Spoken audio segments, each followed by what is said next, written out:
What are the roles and responsibilities of private sector versus public sector on this?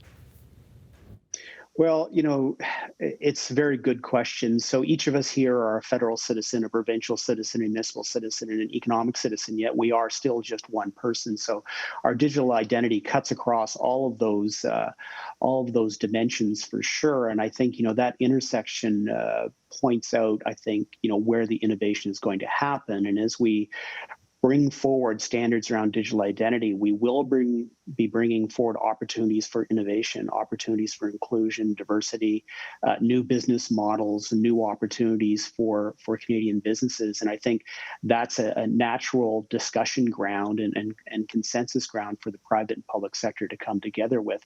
It's not, if you will, the electrical grid that is the big thing. It's the electrically enabled economy of computers and things of that nature. And so it's good that we get this foundation in for digital identity, but I think what we're all really excited for is the businesses and the innovation and the inclusion that's to come once we allow people to securely express their digital identity online.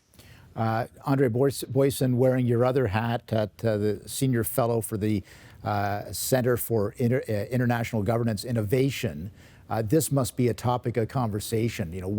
How do we govern this issue the best way possible from the government end and from the private sector end to protect the citizen? Is that the kind of thing that you're thinking about these days?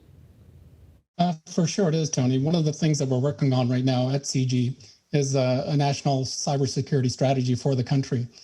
And so we've got to connect the dots between three things that sound different but are in fact all the same topic.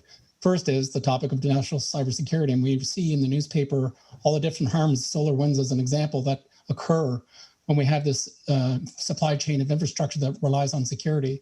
But then there's also the everyday consumer who's sitting there with a stack of user IDs and passwords and can't manage. When I have 250 passwords, I'm going to make some of them the same, even though I promised that I wouldn't, because it's just too hard to make them all unique. And so the problem for businesses then is they want to know what's really me.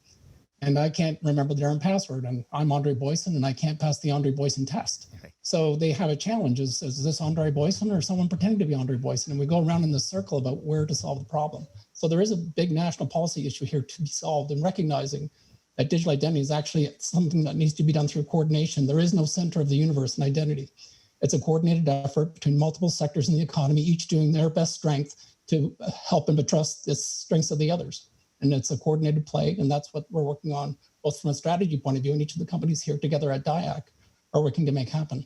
I think this is a key point. I can't tell you how many times where I've been asked a skill testing question like the name of my first pet or the first rock concert I went to, and I answer the question and I've been told I'm wrong. So apparently they know better than I do. How embarrassing is it to be wrong about your own life? Exactly. So this is a perennial frustration for consumers. If we can solve that and at the same time protect identity, that would be the golden chalice. Mike Cook, any thoughts on this?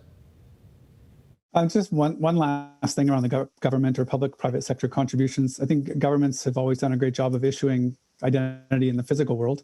And that's what their job is. They give us our photo cards, we walk around with our wallets and we use them. There's probably there's a good reason to kind of call that out as an important part of the government to continue on the digital era around issuance of digital credentials. And I think we're seeing that emerging as the topology for the provinces who already issue driver's license and health cards today, really around the provinces stepping up to be a federation of provinces that do support the issuance of digital identities for their citizens that can be used across the country. And do you think that's coming in the near term? I think that it is happening at its own pace across a number of regions. Some regions are further along than others.